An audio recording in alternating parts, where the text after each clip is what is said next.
Hello, Brother Denny again. I'd like to say I have seen God at His best.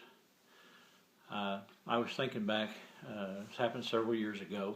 If you notice a lot of my videos, I said several years ago because I'm going back when I first became a Christian and just going from that point, trying to forward. There was a point in time when I was visiting a church and this fella came in, his name was Brother Richard, and he's from Ohio, and he was visiting here in the city, and I talked to him after church. We had a good time, and we exchanged phone numbers and what have you. Well, I don't know how long it was. I'd only met the guy the one time, and I called him on the phone, and several weeks later, I guess, and he told me how he was a pastor of a church, a little church there in Ohio. It was about 150 miles away, and he started telling me how they were going to go visit this nursing home, and there was a fellow there that was in a coma, and he knew the family. They lived across the street from me, and you know, as that man was telling me, the tears just rolled down my face, and I didn't know him, didn't even know this fella really. I just met him the one time, and I said, "Brother, could I come down and go with you?" And he said, actually it would be up, I suppose. He said, "Well, sure, you could come." And I said, "Well, give me the address." And so he started giving me the address of this place they were going, and it wasn't in a church, it was a nursing home. And I said, I feel like I'd like to come. Well, the more we talked about it, like I said, the tears were just rolling down my face, and I figured that was God touching me. And I remember telling the fella, Brother Richard, I said, "Brother Richard," I said, I'm glad you let me come. I said, because God just spoke in my spirit and said 3 people are going to get saved. And I said, I believe that. I said, when he tells me things like that. So anyway, they were going the next day, and I told a friend of mine about it, Brother Mark, and a good friend, a close friend, and he said, "Well, I want to go with you." I said, "Okay." So him and I took off the next day, and we drove to Ohio. It was about 150 miles, so I remember right to this place as nursing home. Well, we had gotten there early, and before this fella, and I didn't know who else was coming. He said his church group, but we got there early, and we had the man's name, so we went in at the receptionist. They told him where he was, and so we went in, and we went in the room, and there was 2 guys in the room, and the fellow that was in the coma, like I said, they said he had been in a coma 3 years now. We went over and visited with him first, and he was he was in a coma, and I remember looking at him, and I thought, this fellow just really, things are just not good with him. And anyhow, that friend of mine, nobody had gotten there yet, so we started praying. We just started praying for the fellow. Mark was on one side, and I was on the other. We just started praying, and we got done, and the fellow in the next bed over, he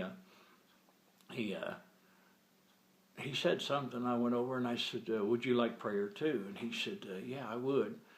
And he said, "Whatever you guys got," he said, "I want that." And we started talking and with him a couple of minutes, and he said, "I want whatever you guys have got." And I noticed on his fingers, on his knuckles, it said "Born Loser" is the way it was spelled out on his knuckles, and it was where they used to take him in and use a pen because it was in green, so that tattoos. And I remember my friend and I, we both talked about that. Well, I said, "Well, would you like to know Jesus?" He said, "Yes, I would." He said, "I want what you guys got." So we had the opportunity to lead that man to the Lord and pray with him, and he gave his heart to the Lord. And I always give Bibles. It's just something the Lord's showed me to do. So when somebody gives their heart to the Lord, I give them a Bible, and I always put their name in it, and I put the date, and I always put salvation on it, and I tell people, I say, that way nobody can ever talk you out of it. You're born again. Well, anyway, we waited around, and this church group showed up, and I think, seemed like to me there was that pastor, and he brought another pastor with him, and his wife, and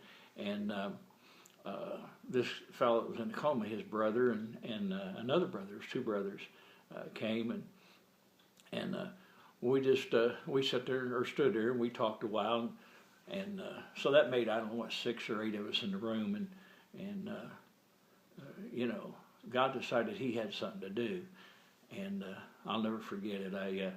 We started praying for this fella in the coma, and I remember getting down and I whispered to him because I thought, you know, God could wake him up. I knew God could wake him up. He was in a coma and had been for 3 years, but I knew God could wake him up. And so I just started talking to him in his ear as he laid there, and everybody was just kept praying.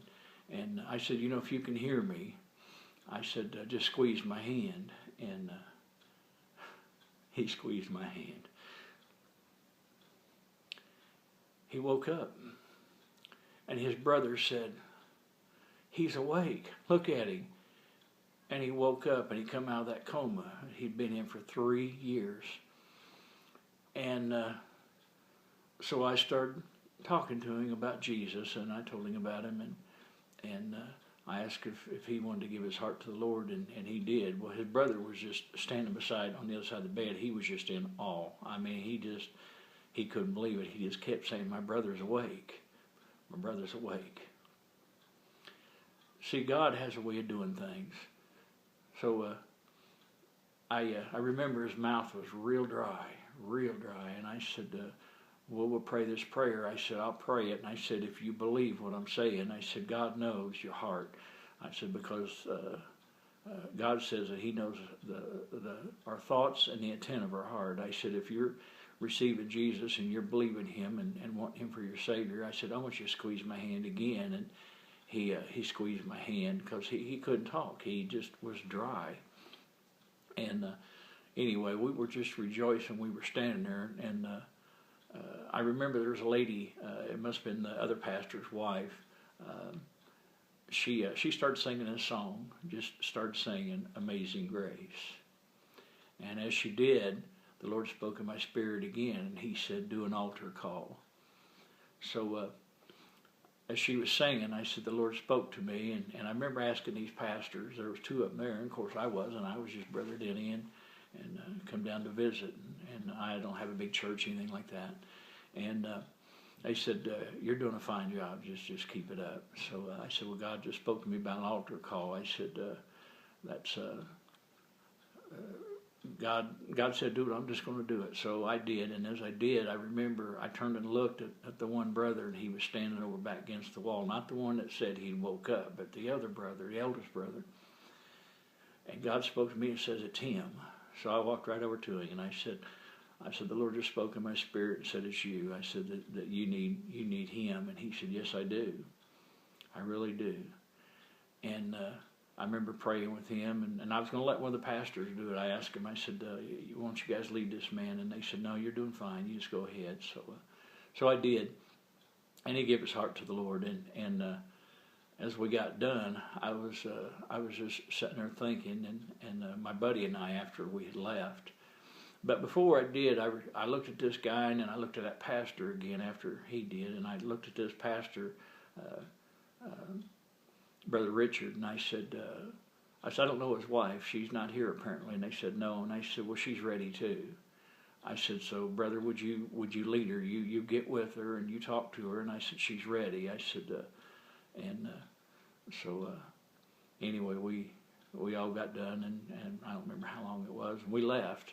And my buddy Mark, we were talking about on the way home, said I'd never seen nothing like that. How God had brought that guy out of that coma. And I said, you know what's awesome? I said that God spoke to me before we came and said 3 people would get saved. And I said, the guy that had the born loser on his fingers. And I said, and the fella that was in the coma for 3 years. And I said, his brother, I said, that was 3. I said, only God knew. He did that. I said, so, when I say, I have seen God at His best. You be blessed today, and may God bless you.